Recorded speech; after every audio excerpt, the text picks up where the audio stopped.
Welcome back, everybody, to week 5 of League play in the NACE Star League Super Smash Bros. Ultimate Division. As we are every week, I am Nurse, and I am joined by Maximus. And Maximus, how are you feeling going into week 5, man? How you doing? I'm really excited because we're getting, into the thick of the season. So this is where teams, they sort of differentiate themselves from one another. Where it's gone are the days of 1-1s facing, 2-0s, 3-0s. Now is when we're seeing the real strong teams play against each other. And while not everybody's gonna have a perfect record, there's gonna be some perfect Smash being played today. Yeah, I have to agree with you there. And I think getting into this mid-season grind, it's so exciting. And so coming up today, we're gonna have Stony Brook University facing off against Widener to start things off. And then right after that, Dallas Baptist University is going to be going up against Lubbock Christian. So some good matches today. And you talked about those 3-0s, those 2-0s. This first match, it's 4-0s across the board. Both of these teams undefeated at the midway during this season. Yeah, it's kind of Stony Brook is not really the biggest surprise because they have such solid players. You look at the top of their roster, you have Quid, somebody who plays so well at Let's Make Big Moves. So if you I think a year or two ago, but Widener, no slouches either. For what I've seen, they have a really strong team composition. And yeah, this is going to be a slobber knocker for an opening game match. I think it's a lot of fun, and this is one of the first times on stream too that we have seen a player quite as notable as Quid come onto the scene. Quid having been a player who won Let's Make Big Moves, consistently PR'd in their region, and having multiple top 32 kind of appearances at these major events. It'll be really interesting to see if Widener is able to answer to a player like that instead of crumbling under the pressure here, because I think off of just name recognition alone, a lot of people would probably go the way of Stony Brook. That being said, Quid's not out quite yet. Cody and Bold to give us game 1. Robin versus Peach. Ooh, okay. How do you feel about online Peach? I don't think she's good. I'll just tell you straight up, I don't think she's good. That being said, there are players like Ling who do make that online Peach work, and so I think there's opportunity for something to happen here, but it's gonna be tough with this Robin coming at you fast and furious. Yeah, with Bold and so far landing all the spells they need, they're putting on the percent heavy on Cody, who I will agree, offline is a different beast because it's a very technically heavy character. You got to press a lot of buttons to do, the standard Peach stuff we see. So online, a lot of that can be mixed up, but you still have your standard, fair confirms, grab combos. But what? Oh my, was that full thunder that just ate their entire drop? Yeah, so he tried to B-reverse Thunder onto the stage as a kind of a way to get back onto the stage and switch up their momentum. Unfortunately, it did not go far enough, and that led to an early stock off stage, and now a great chance for Cody to put another one on the board here. Yeah, strike what you take those, and now that you're given that ink, you got to take it a mile. So right now, 92% still 120, and at kill percent now, this is a big statement for Cody.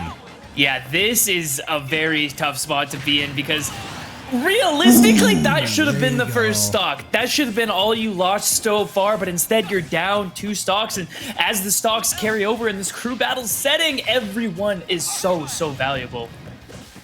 Yeah, wow, okay, Levin Sword is coming in, going out, no matter. Hard to keep track, and that's another thing that's important when you're playing against characters like Robin that have a lot of resources. Is you have to keep track of them as much as they keep track of them. The next thing you know, yeah, I saw it. They were wanting the cook. Unfortunately, Cody unable to find the conversion off that turnip. That being said, 130%. It should be easy for any Levin Sword aerial at this point to take out Peach. Could have gone for the fair there. Unfortunately, it just goes for the dash attack, which doesn't kill, and now. Can this stock be cleaned up? Yes, it can. Oh, they get it. Off stage now. Yeah, turn up on each of them. Oh, no! Oh, my. Okay, so Cody didn't do the Peach absolutely just destroy you combo. What Cody could have done there was gone turnip, recatch, turnip into side B, and actually just gone for the kill. And so that actually lack of conversion might come back to bite Cody as this kind of progresses. That being said, 120% is, you're feeling pretty good about this stock. Yeah, and Cody showing great expertise with the turnips as well, landing some pretty long-range shots here. Up smash not going to do it just yet, as now they also they really like to hover in, I guess, stay in hover for a little bit. Might be a little too greedy in some ways, but they're still going to get down throw up air. So I guess that's a mix-up on DI's straight in. So it looked like they DI'd inwards to avoid the back throw, sending them too far off stage. The mix-up was they actually didn't back throw. The down throw came up, and then the DI in put them right above Peach for that up air conversion, and that almost looked true. So a really strong start on the side of Stony Brook after that gifted stock. Yeah, and that just, like, you hate to see it because it happens to the best of us at the worst of times, but them's the shakes, you know. Sometimes, you know, the buttons don't work out quite like we want them to, and you have to fight from behind. So it's going to be interesting to see how Widener handles this, because this is, you know, first game, 2 undefeated teams. You want to set the tone early, and setting the tone with an SD, it's kind of rough. It's tough, and I like the play is trying to get back onto stage with a B reverse. It's kind of a tricky it was option. A good idea. It's kind of tricky movement, especially against a character like Peach, who is so strong at the ledge. So the idea is there.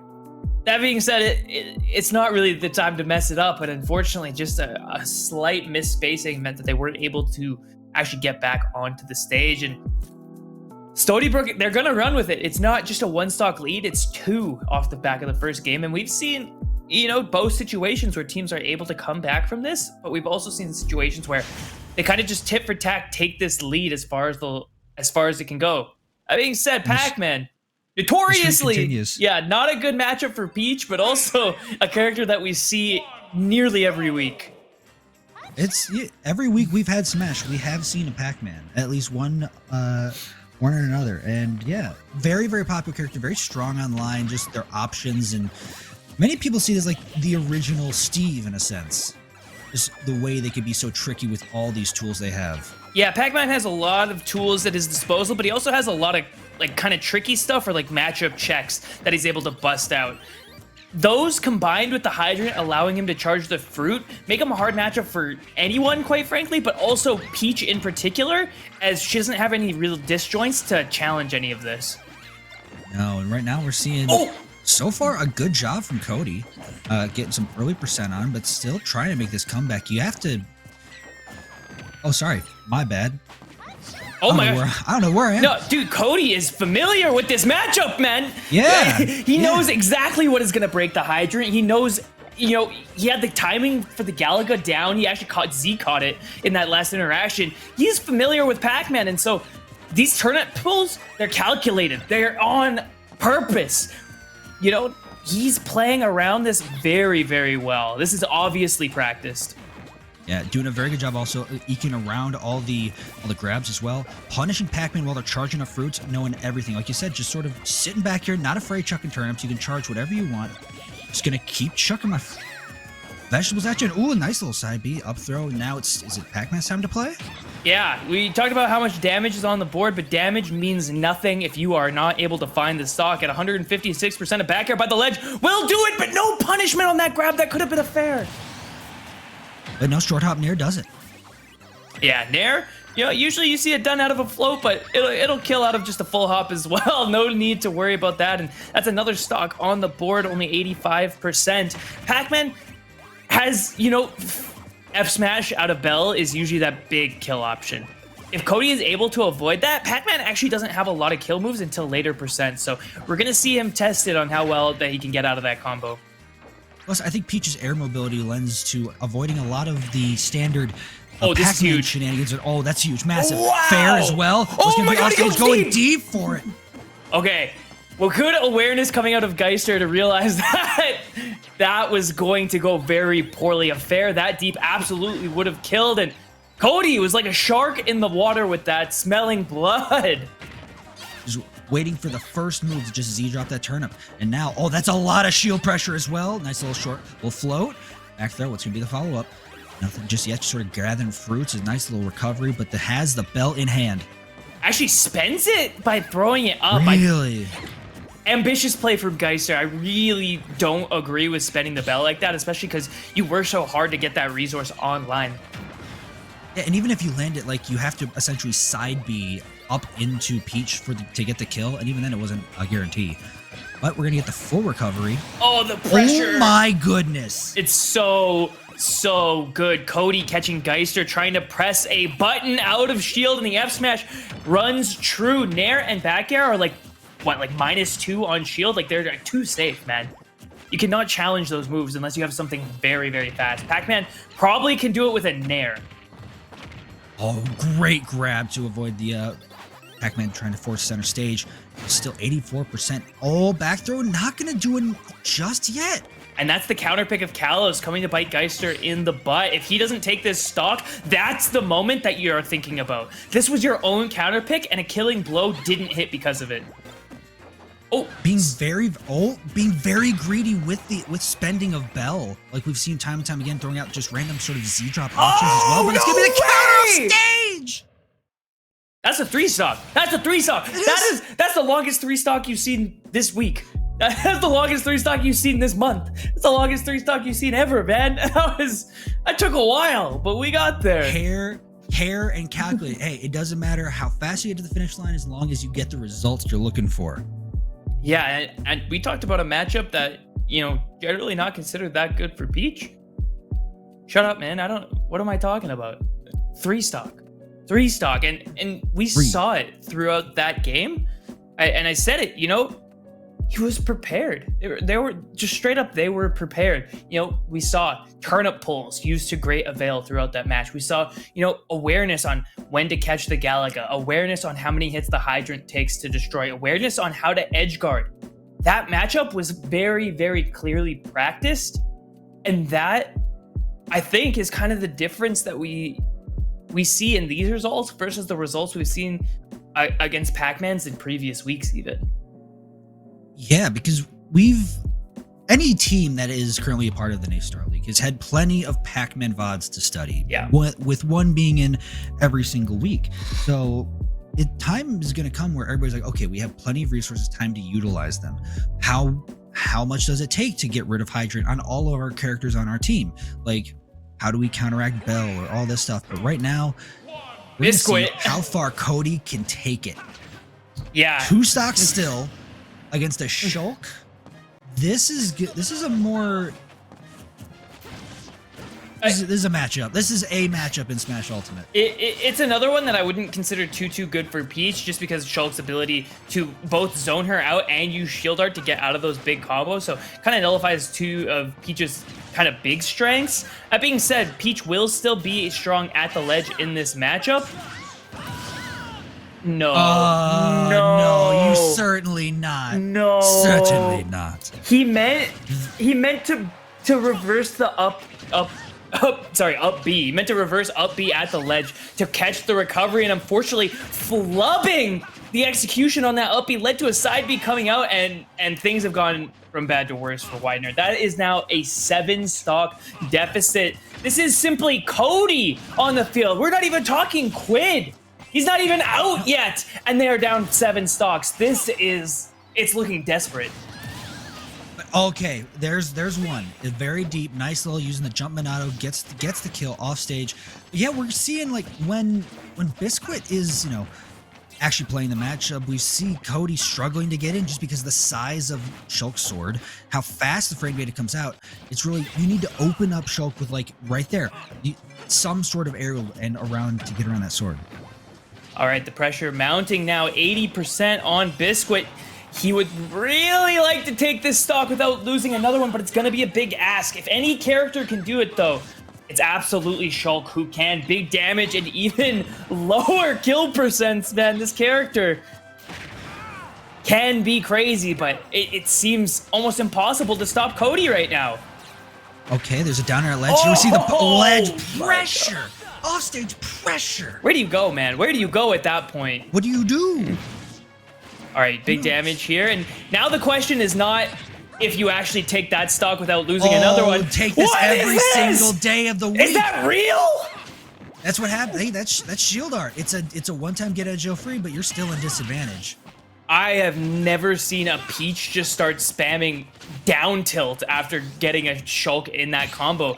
And that is that awareness that we have been talking about. Cody prepared for not just the Pac-Man, but the Shulk as well. The backslash holds true, but 100% this edge guard needs to mean something.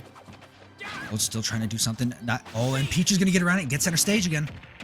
Oh, back throw. Gonna send him off stage. What's the option here? Shield just to get back on stage safely. Now expended. He won't have access to it, but looking for jump there. Not quite loaded back in, and no Minato art on that time. Jump should make this a little bit easier at the ledge, and Smash will secure the kill. Forward throw does it, and thankfully not losing all 3 stocks, but that is 8 stocks taken by Cody. I mean, it's massive. It's too many. That is too many stocks taken. And not only that, but Cody actually brought Biscuit down to the last stock, meaning whoever comes in next has a chance to just equalize for free. Exactly. I hate to say it, but for 2 teams that showed up 4-0 this week, I think either, the nerves are kind of getting them to a little bit for Widener, or something's happening. We've seen 2 SDs now, which have had a significant impact on the course of this crew battle. But also, we've just seen Cody just look very, very good. A very, very strong Peach indeed. Really just has won some of the trickier matchups that you wouldn't expect them to have, just down pat, like we saw against Geister, and still has insane awareness, like we saw against Biscuit, with being in shield art and just like down tilt, down tilt, down tilt, down tilt. Yeah. How many of these can I take? So that is next level Peach play that you don't really see that often anymore. Yeah, I would, genuinely was pretty impressed with what Cody was able to do here, especially in matchups where, they're not necessarily super negative or unwinnable, but they're certainly not positive, right? And so he had to work for those across the board, and coming out with 8 stocks it's more than you could ask any one person of your crew across the board, let alone your Peach player in a bunch of matchups that I wouldn't have chosen to put them in. Now getting into this next one, it looks like we got Vanchi on the Mega Man. Okay, so we got some Zoner versus Swordy matchup. This is an interesting one. This is a matchup you see basically never. Maybe, Kome versus Repo in Japan. You'll see one of these. The free Steve tag coming out. Don't do it. Don't do it. Don't fall for it. No, it's please, no, don't. It's bait. It's bait. It's bait. Let him rot. Let him rot. Don't believe the lies. That being said, I think this is a bit of a tough matchup for Mega Man too, just because this recovery is, pretty easy to get a hold of, and Shulk can just nair through pellets. You know what I mean? Like, that is not the neutral tool that it is in most other matchups. And so, Vanshi's going to need to make something happen on the mix-ups here if he wants to get this Shulk in a spot that is at all kind of nerve-wracking. And so far, the only thing that's actually hit this entire game has been rising Leaf Shields off the ledge. It's a very, very solid option. Leaf Shield, a very hard move to contest, but, Biscuit is kind of cooking here a little bit. We see full utilization of all Minato arts, going for some hard callouts as well. No jump. That's huge. Yeah. And he's going to go for the down air. Great stall coming out of Biscuit, and almost rewarded for the stock. Can he make this edge guard happen? Cannot, and the Crash Bomber will make sure that Vanchi gets back on stage, but Biscuit's been doing a pretty good job in this matchup so far. Unfortunately, on the side of Widener, pretty good is not good enough when you are down this many stocks. Yeah, this needs a Herculean effort, but you know what? We start out simple. There's another stock. Fair. Comes out. The jump will allow Biscuit back onto the stage, and an ill-advised up tilt. Actually, probably could have got another one on that whiff grab. And now shield art coming out. We see time. Okay, Buster. It's funny calling out. Oh! What? You know what? Okay. Sure. Not the hitbox I was expecting, but still a welcome surprise. I mean, fair enough. If you're going to read a jump with something, I guess why not Dare? I thought the back air was coming out for sure, but Dare does the trick. The hitbox sending off the side, and Stony Brook sends Widener down to their very last player, and we haven't seen Quid yet. So this means whoever's coming in last on Widener needs to not only beat Vanchi, they need to beat the next person that Stony Brook sends in, and then they need to beat Quid, who is a Let's Make Big Moves champion.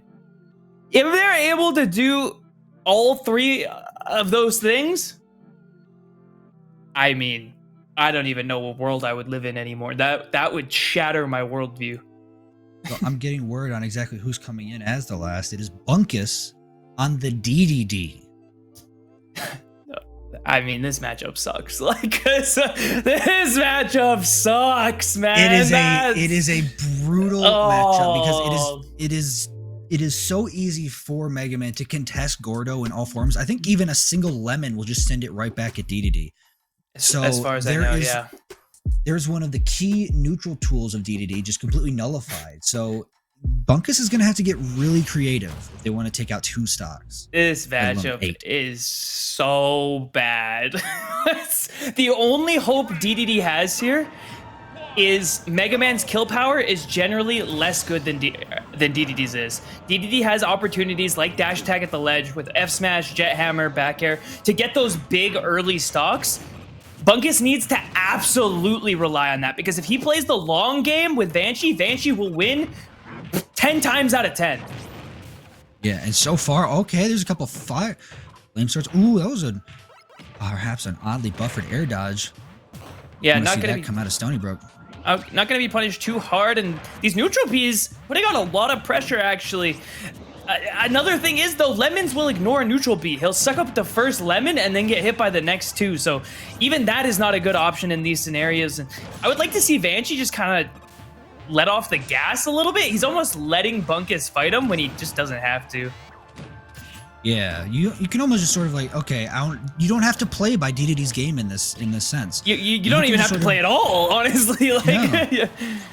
Just stay back, chuck some lemons, throw the kitchen sink, and then see what happens.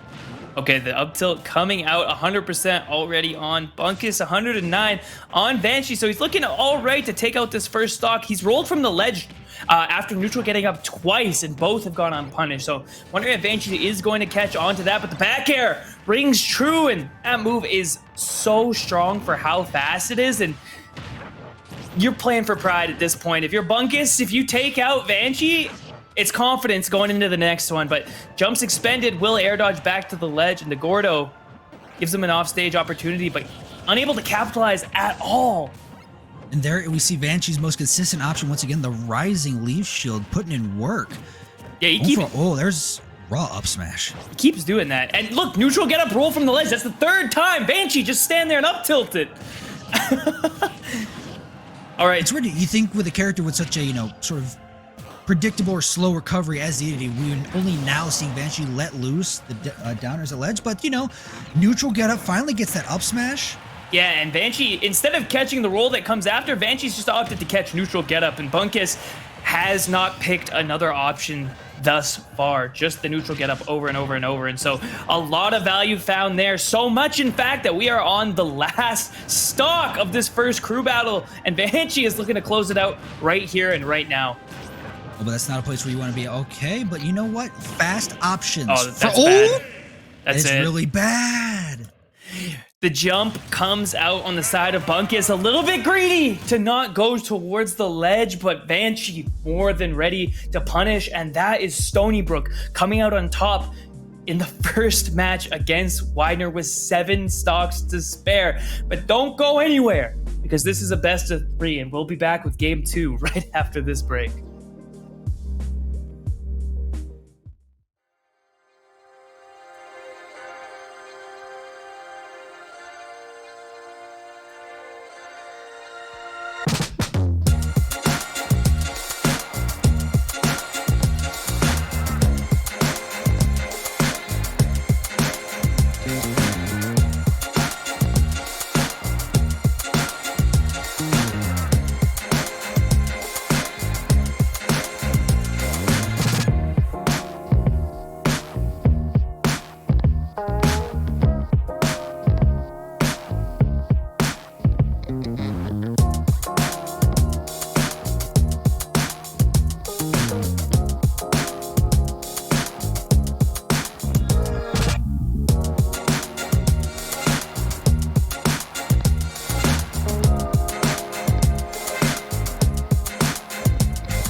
Welcome back, everybody, to match 2 of Stony Brook versus Widener. In case you guys just missed it, we saw a dominant performance coming out from Stony Brook with Cody and Banshee able to clean up the entirety of Widener by themselves. And now hopping right back into this, a completely different matchup. Jintis versus Geister. Jintis didn't even get to play last time. No, I think there's a case where they're like, okay, whoever didn't go in last time, we want you to start first. That way, in case this possibly goes to a game 3, you're at least warmed up a little bit. But here we go, coming out with a Pichu pick, a character that is very, very feast or famine. I keep using your term, I'm sorry. But yeah, but so far, this is, of any other Pichu I think we might have seen of the past weeks, already doing the best.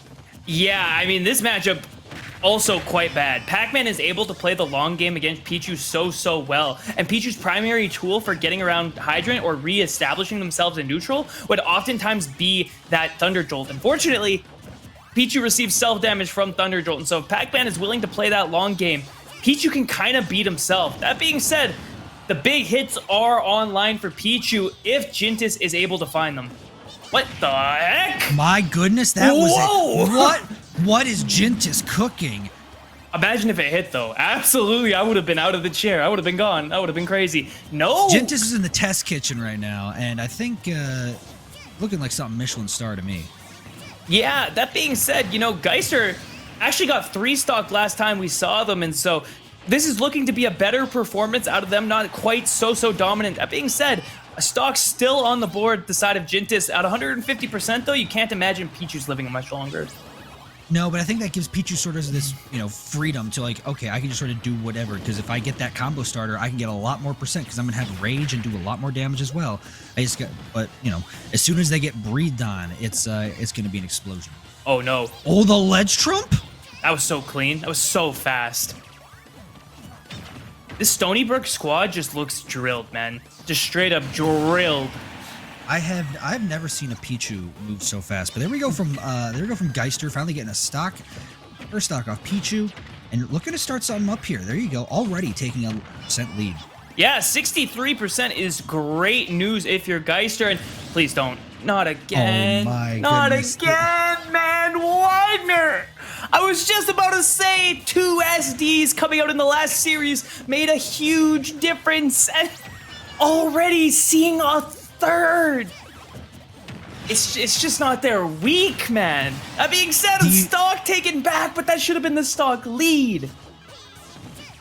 At this point, you got to ask: is it a technology thing? Is it, you know, could Widener just be playing on Joy-Cons that they all have drift or something? But oh, speaking of drift, going deep below stage, and that's gonna be it again. Dude, you've got to stop, Widener.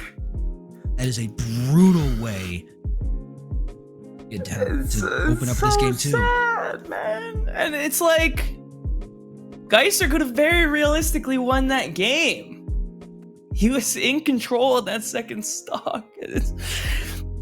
You cannot be SDing 2 stocks away in a crew battle, especially after you're down 1-0. There is no second chance. This was the 2nd chance, and you've already matched the number of SDs that you had in the last series. This gives Stony Brook and Jintis a great chance to widen this lead and take some more stocks. And if you're Widener, it's hard to even take anything away from that. You just go into the practice room and say, stop SDing. Like, it's just... Yeah, it's a term we have in hockey, a bag skate. Well, in the esports, in the Smash thing, like, it's this idea of, you know, having them do one thing over and over again until they get sick. And for hockey, it was you skate a bunch. And for this, I think the equivalent would just be you have to practice recoveries for like half an hour straight. Yeah, I mean, at this point in the game, you'd think it was something that you had down. That being said, all of that being said, even with 2 SDs, Widener is actually in a better spot than they were last crew battle. As Jintis lost 2 stocks there, it means that Bunkus has the opportunity here to even things up. And with DDD being such a heavy character and being on Kalos, unless Pichu gets something big started, it's very, very doable. And 38% is a great spot to be in. Right now, we are seeing oh my gosh. Jintis is using what we'd expect from this matchup. DDD being a big body and Jinx is putting on a lot of hits. Yeah, these hits don't matter. Unless he gets the stock, these hits do not matter. And 143% stuff is going to start killing, especially near the ledge. Does he have these? He doesn't! Just barely not. Yeah, that is a true kill confirm, but a hard one to hit at that. And so, Bunkus is going to have a chance to put a stock on the board. Does the back air do it? It does. And Jintis secures the lead on the side of Stony Brook, but it's going to be a challenge to get any more. I might do that it. is square. Yeah, that hits Pichu right in the jaw. Does secure the stock at about 100%. Bunkus taking one on the board, but you know, you're already down in stock as Widener. You wanted to start this, you started better. To be fair, you do not have Cody coming in and taking 8 stocks. The problem is you didn't take out Cody. You didn't even take out Banshee. You certainly didn't take out Quid. You took out Jintis, who didn't even get a chance to play last crew battle. And so now you're left in the spot of, how do we deal with the people who come out next? Because we lost to 2 people who are still in reserve. We lost the whole thing. The whole thing. But that begs the question, do you think now they send in Quid to, send in that round it out person? Yeah. Yeah, or do you think they send in like the tried and true actual like matchup and send Banshee back out? I don't know if it matters. That's Exactly. That's the problem. Yeah, like, good point. yeah. That's a real good point. I think Stony Brook are kind of just living, and they actually do send out Banshee. That is just definitely for matchup purposes. Like we said, this matchup is so hard for King DDD, and Banshee took full effect of that the last time they played. So I think they're confident in sending this guy out. I imagine Quid is likely to just be the anchor for these guys. Yeah, it seems like the go-to bet is so far we're seeing Banshee get things started and no jump. Okay, Bunkus. Look at that is where DDDs better. make their money. They get you off stage and chuck a Gordo and then make you guess for your life. All right, nothing too crazy here coming out of Banshee. Bunkus has done a great job of putting some damage on the board here. It's going to be a matter of converting, though. You can't let off the gas. You can't let go of this lead. And these neutral beats from Bunkus have been so good. Yeah, doing a really somehow skirting around the lemon problems it causes, but yeah. Ooh, the pellet is going to send that Gordo back, and Bunkus, a downer? Interesting option choice, but I think people here are just wanting to cook as much as they can. Yeah, and one thing I'm surprised we haven't seen is we haven't seen a lot of Metal Blade play on the side of Banshee. He's had opportunities to get that Metal Blade in hand and try to make something happen, especially if King DDD overcommits. You can actually Z-drop Metal Blade into an up tilt, which would have worked right there, but wow. Bunkus with the up smash catches the roll and actually evens the stocks right back up. Now a little down tilt at ledge, and that's not where you want to be against DDD, but good enough percent that you can send him far enough to really reclaim stage. Up smash, not gonna do it. DDD's too heavy for that nonsense. A back air near the ledge will secure the stock, but Banshee looking a little more human than the last time we saw them on the stage, and Bunkus trying desperately to even this game back up. He goes for the roll read, but just misses. Bunkus still going for that neutral get up roll. Do we see it again? No, the drop from ledge this time. Yeah, double drop down up tilt. All right. Oh, Nair beating it now. Wow, going for a big dog F smash. And no punish off that F smash. I can't believe that up B hitbox missed. I've seen that hit more times than I haven't. That being said, Bunkus has been doing an incredible job this match. It's even again, and in this time, not even just percents, but stocks as well. Yeah, put on Bunkus. We're seeing a whole different side of him from this time. Really putting on the pressure, and that, oh my this goodness. Sucks. Hey, just as long as you don't jump. Ooh, the pivot grab on the roll in into fair nair. It's not real, but it works. People are asking, how does it work? Bunkus is like, sometimes it does. It works every time, 50% of the time. And then sometimes if you believe hard enough in your setup, the setup gets a little bit better. And the down air now putting Bunkus in a bad spot. Banshee seems to have woken up, and the worst DI that you have seen today will mean that Bunkus is losing that final stock, but not without a valiant effort. And the lead remains at only 1 stock on the side of Stony Brook. Yeah, 1 stock lead. Already it's a different story than we've seen last time. Great job from Bunkus to really even things back up, and through Geister's double SD the first time, it's pretty much back to even. Both players control the destiny, and now, but there's still a big weight hanging over Widener's head, and that is the fact they still haven't seen Quid. Not only that, but actually Cody is still in reserve, and yeah, I don't know if you remember, like 10 minutes ago, but Cody took more than the remaining amount of stocks on Widener's side of the crew battle. And literally the 2 scariest players are like, that's what's left. And you're still just like, we're hanging in there, but we haven't even faced like the half of it yet. Yeah, it's kind of like, in chess when you take out a really aggressive pawn, but the queen is still in the back line staring you down. It's, one problem solved, but there's a bigger problem left to be solved. And so, Bold, we saw them struggle a little bit off the back of that SD in the first series. They need to take this stock off of Banshee clean. They cannot lose one here because they have to face off against Cody, who's the one who took them out in the first place, if this goes wrong. And whereas we're getting into this thing, Hollow, Bastion, Robin, Mega Man, and already just letting the spells fly. It's Battle of the Zoners. I think Lemons are going to do a lot of work for Steve here in beating those small spells on the side of Robin. That being said, the range advantage does go to Robin. Yeah, and right now, okay. But if Banshee can consistently interrupt Arcfire like that, that'd be a completely different story. And oh wow. Oh, get up into the F smash. Wow, that down air just missed. Yeah, that was very, very close. Mega Man down air, such a strong tool against Bold, against Robin. That being said, I would love to see Banshee go low with a back air. You know that Bold is going low.